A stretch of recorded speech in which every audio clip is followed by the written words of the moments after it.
Only the Board B Equality mark ensures you know where your food comes from, because it's independently checked at every stage. Many of us are trying to make a few small changes to our diet to look better, feel better, and generally be a little bit healthier. Certainly in the food world, health is the buzzword at the moment, and I'm definitely cooking different things at home and in the restaurant. For this series, I've come up with a selection of quick, tasty recipes, and while I don't claim to be a health expert, I'm confident that you can enjoy them as part of a balanced diet.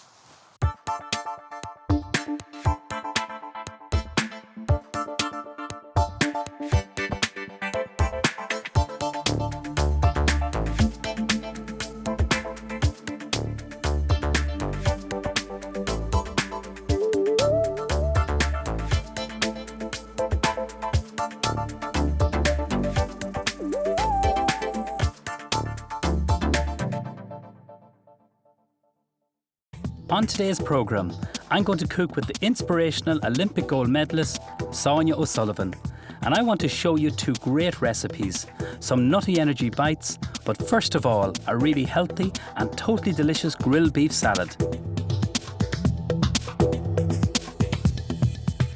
20 years ago when I trained as a chef, when you thought of a salad, it was lettuce, cucumber and tomato. Or if you're really exotic, it was egg mayonnaise. Nowadays, people's eating habits have changed. They want something fresh, full of flavour and something exciting. This salad is absolutely delicious. It's a main meal and I'm using fillet of beef. So this is quality assured Irish beef, one of the leanest, most tenderest cuts you can possibly eat. Grass fed, so we're going to just char grill it. We just need to put a little bit of black pepper and a tiny little drizzle of oil over the top of the beef fillet. So it is the most expensive cut, but it is the leanest and one of the most popular cuts in the restaurant, full of flavour. So this is what I'm looking for. A lovely marbling of fat, gives the lovely flavour. Have your griddle pan preheated. Keep it up at full heat. While that's on, I'm going to just toast a little bit of rice. This is just a little bit of jasmine rice on a dry pan. Put in some dried chilli. These are very fiery. You can warm up some oil. A couple of these chilies, just chop them, and you make a lovely chili flavoured oil that you can put over dressings, over salads, that kind of thing. It really is gorgeous. So what I have in the pan is just uncooked rice and 3 dried chilies. And I'm just toasting this off just to get a nice nutty toasty flavour onto the rice. And then I'm going to grind it down. And as you can hear, it's a little bit blowy here. The gas is blowing up a little bit. So it's really important with the rice and the chili, you keep moving the pan. A couple of minutes, it's done. If you don't do that, it's going to catch and burn. So it's ready now. And I'm just going to grind it in my pestle and mortar. Grind it down, hammer it, or if you have a spice grinder, it's a great little investment, especially if you use cardamom pods or anything like that. Even for nutmeg, it's fabulous. But we'll do it the traditional way, work up a bit of muscle. So that's what I have there, nicely ground down. I'm going to leave it on that. I'm going to make up our marinade for the beef. So this is some toasted sesame oil, great for stir fries. One of my favourite soy sauce is called ketchup manis, used in Indonesian cooking. I'd say you love the way I measure everything. Roughly about 3 spoonfuls of that. Mix it all together. When the beef is lovely and coloured all over, I'm going to marinate it in this. It's a lovely thick emulsion that. That's the marinade done. Now I'm going to check in the beef. Turn it over. So I want it really lovely and rare in the centre. That's going to take about another 10 minutes. Meanwhile, I can prepare my salad. These are banana shallots. And in Thailand, they've tiny little shallots, which they use a lot for their curries, a lot of their salads, different things like that. But this is what we use in the restaurant. So they're lovely and sweet. We just simply peel them, top and tail them, slice them as thin as you can.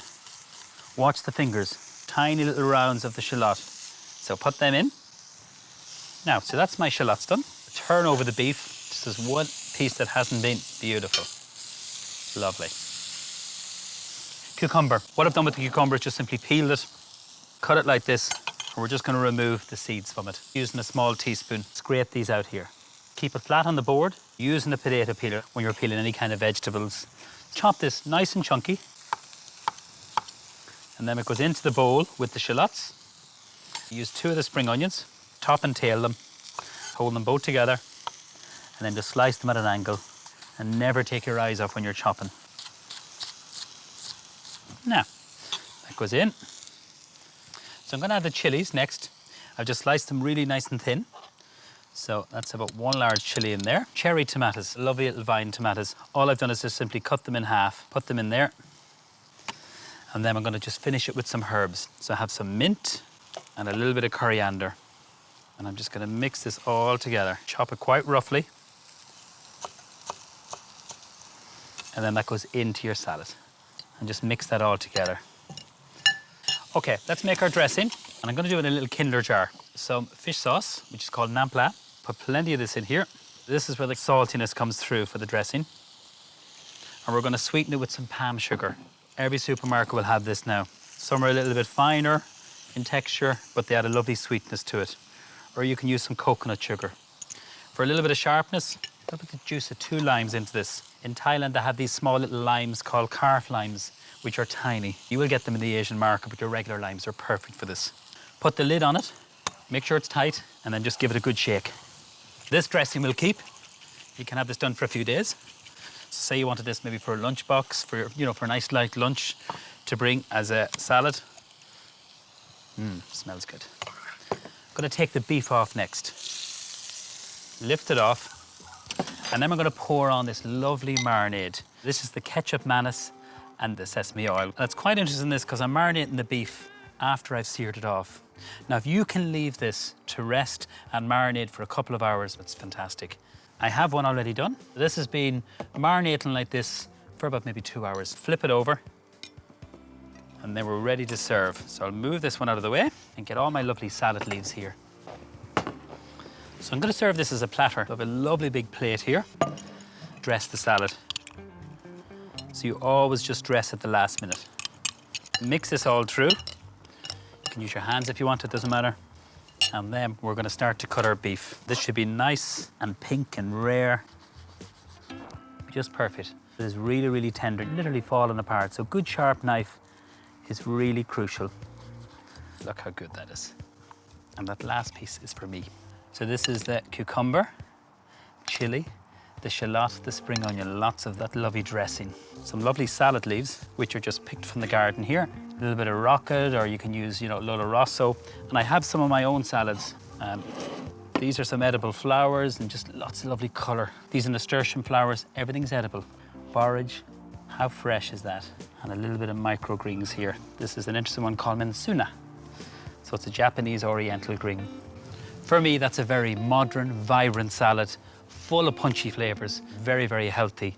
I know the beef fillet is expensive, but if you serve it like this, you'll get lots of value from it.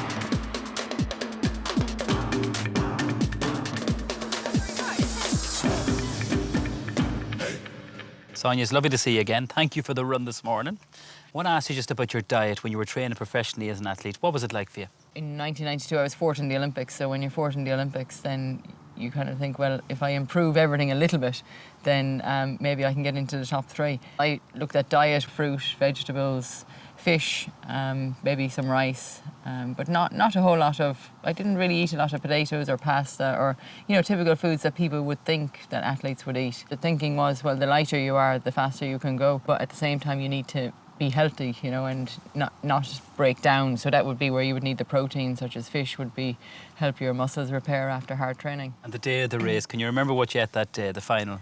The day of the race would 8 o'clock at night, so your day is turned upside down, because I normally like to run early in the morning, and now you've got to run late at night, so you've got to pass that whole day. What are you going to do with yourself? So generally we'd get up relatively late, around 9, 10 o'clock in the morning, and just kind of start moving slowly. Go for a mid-morning run just to pass the time, and then come back and have like a fairly big breakfast, which would be around lunchtime. And normally porridge was what I would like to eat. I used to read up a lot on nutrition books and the slow release carbohydrates, get the energy throughout the day. But at the same time, I would like to have it a fair bit ahead of the race. So porridge, and then some toast and fruit, and some coffee was always a big thing as well. That was how we passed the time in the afternoon. You would go out for coffee, and then you might have scones or toast and jam. Again, very simple stuff. And Sonia, now that you're retired as a professional athlete, is diet still important to you? Definitely wouldn't be as restrictive as I was when I was, you know, competing at the highest level. But at the same time, you know, I definitely choose a lot of good, healthy foods. But I'm open to trying new foods, be big into things like cheeses and yogurts and, you know, things that probably I wouldn't have been, you know, thinking about tasting or having years ago. Sonia, I'm really looking forward to cooking with you today. What dish are you going to cook for me? We're going to do some fish and chips. Fish and chips, that'll be different. Probably a healthy version of the fish and chips. We're going to have a baked hake with some black pudding on top and then some polenta chips.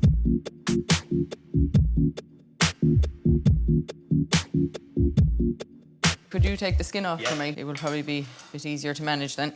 And do you have a specific favourite fish that you enjoy? Salmon or trout is the one that I would kind of tend to lean towards, you know, if you're in a rush, because it's the simplest one. But then, you know, whitefish, for a bit of variety, and then I think you can use a lot more flavours. I think I will maybe get the polenta going. So I'm going to use a cup of hot water. And this is the fine polenta This here. is the polenta, yeah. And I think it's one of these grains that you need to get flavour in, Sonia, would you agree? Oh yeah, you know, it's very plain and basic, yeah. This is just thickening up a little bit here now, so we'll add in a little bit of stock. Just have a little bit of chicken stock mixed up here before.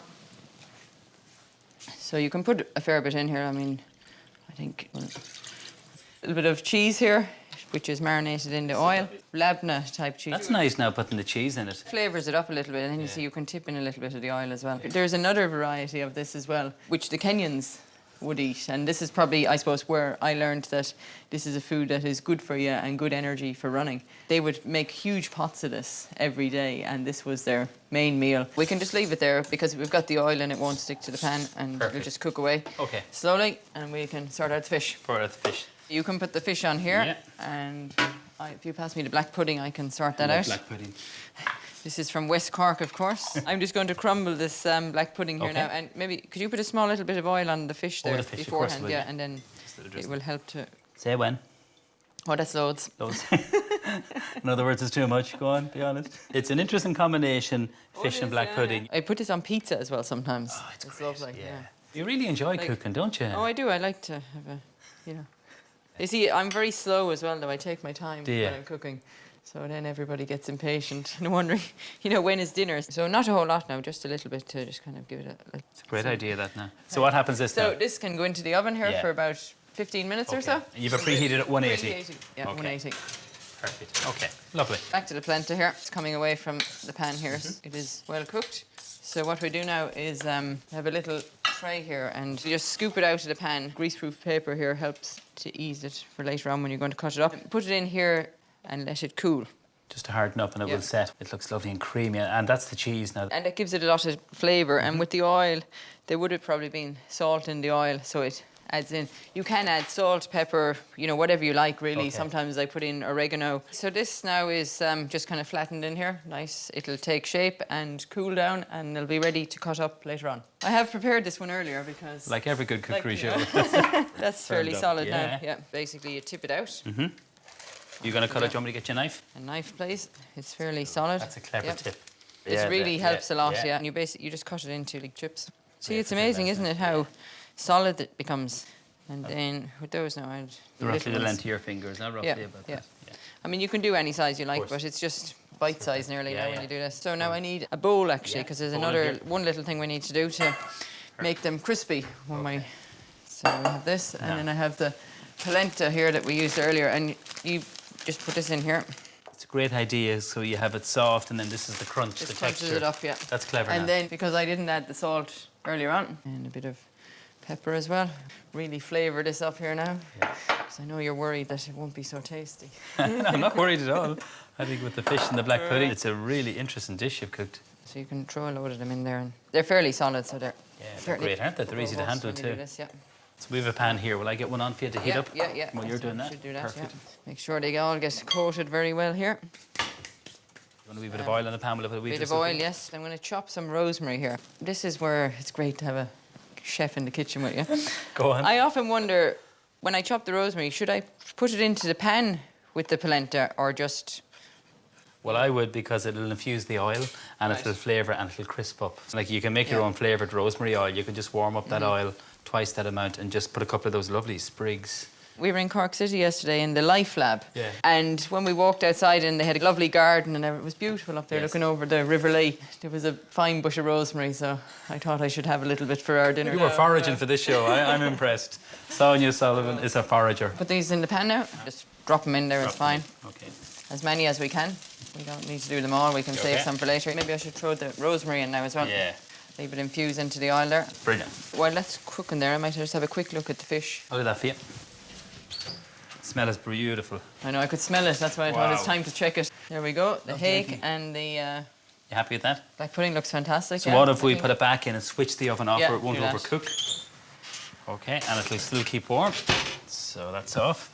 So I think these are about ready for turning here now. Quite good, and you can smell the rosemary as well. It's lovely, isn't it? Once you see it crispy, then you're happy. I mean, as long as you have one side crispy, it's really just heating up the rest of it. So we'll just let them finish up there now, and I have just a salad. It's always nice to have a bit of green on your plate. We'll get this cheese again.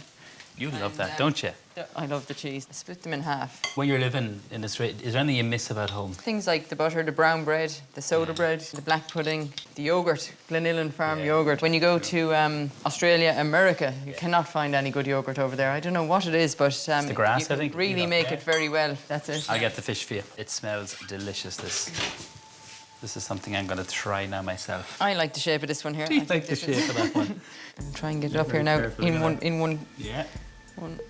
piece. And I'll be over your Right, polenta. polentas, You we happy can. with them? Yeah, I think if we put them in the Separate bowl. bowl here, if you really want to be healthy, you could roll these in a piece of kitchen paper, you know. But they're quite good, I think. Yeah, and they smell lovely. With the rosemary now, I think that's definitely worked out very well. Are you happy now with my little tip? I've got 2 recipes from you, you get a tip from me. We turn up there now in MacNean House and I'll be having polenta chips and You be turning up on the recipe. You will. So I think you could do a little bit of salt on top of them there now, just while they're cooling down. Maybe a little bit of salad on the side I'm here. happy with that. I love the idea of you putting the goat's cheese in it. It just, you know, colours up the leaves a little bit, Yeah. and it's very simple. You don't want to be trying to cook too many things at once.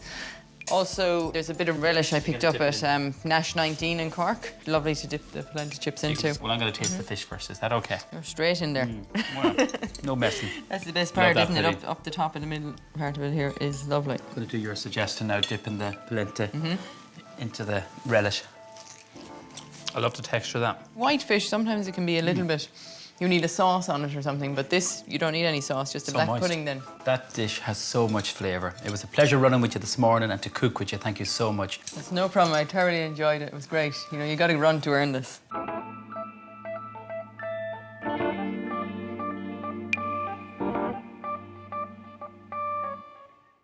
Look for the Board B Equality mark, because it looks after you.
Look for the Board B Equality mark, because it looks after you.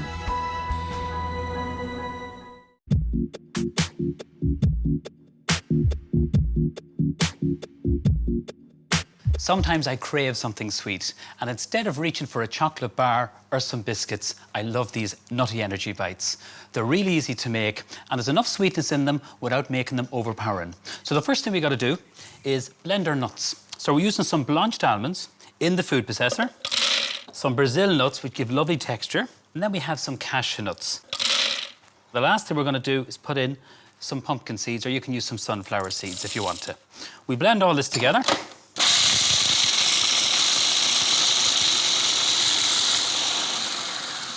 The secret is don't overblend them. You don't want to make a paste, you want a bit of texture. This is going to go into the bowl. The next thing I'm going to add in is some desiccated coconut. Now, that's all my ingredients, apart from the goji berries, which add great texture, lovely sweetness. And if I don't have these at home, what I use is dried cranberries, which are gorgeous. Any health food shop will have any of these ingredients, and most supermarkets now. So we're going to put them in there. Roughly chop them, don't have to be too particular. We're going to mix all this together. And then what we're going to do is put in our wet ingredients. But we're going to warm them first of all. So much flavour, it's absolutely delicious. So let's just heat our gas. The sweetness is coming from the honey. Put in 2 spoonfuls of this into the pan. And then I'm going to use some peanut butter. You can use smooth or crunchy, it doesn't really matter. You can use almond butter, you can experiment. So 2 spoonfuls of this. I'm going to use the same spoon from the honey, scrape that down. Add in some coconut oil. It's one of these healthy oils, so it's a little bit firm. Sometimes if you want to soften it a little bit, you can just pop it into the microwave for about maybe 10-15 seconds, just to soften it. So about 2 spoonfuls of that. So I'm using the coconut oil instead of butter. It's delicious. I'm going to put in a tiny little bit of vanilla extract. So we're just going to warm this all through. You just soften all this together. So you can experiment with different nuts. You can put pistachio nuts, pecan nuts, get lovely, nice texture in there. And all these, you know, the almond butter, cashew nut butter, they all work really well, but peanut butter is my favourite. Put a pinch of salt into this. You're getting the lovely sweetness from the honey. Stir that through.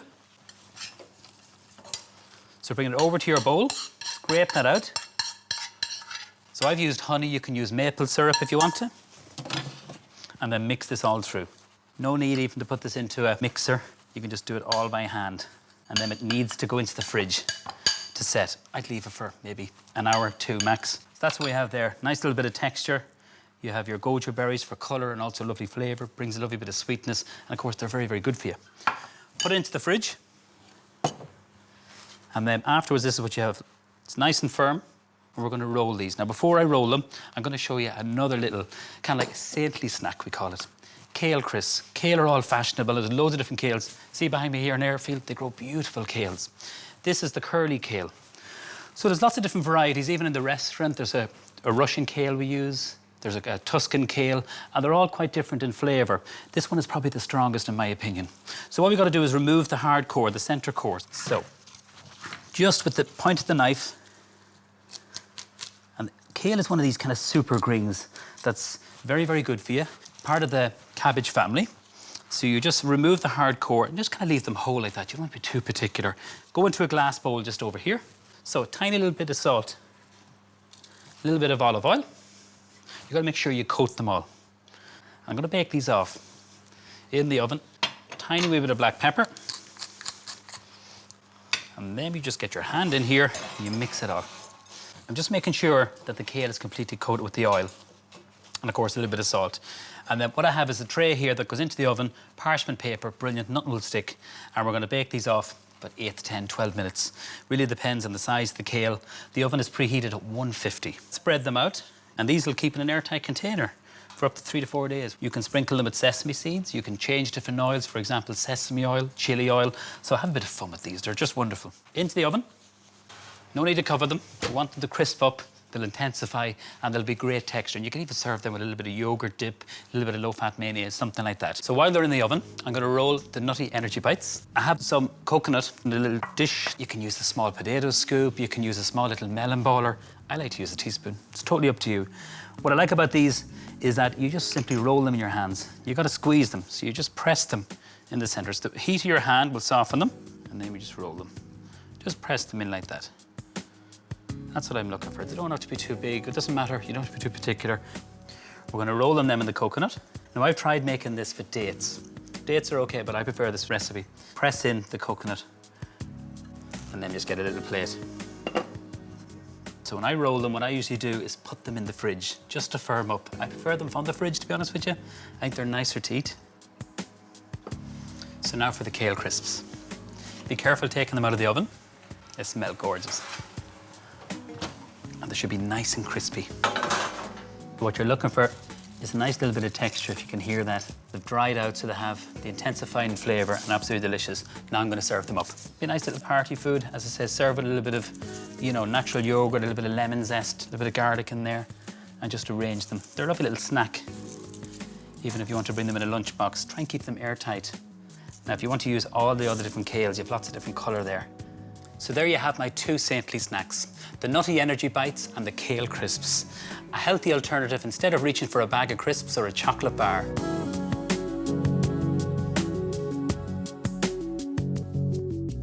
Next time, Daithí O'Shea impresses me with his knife skills, while I try to teach him how to cook lamb. And I'll show you two fantastic soups and a great dish for brunch.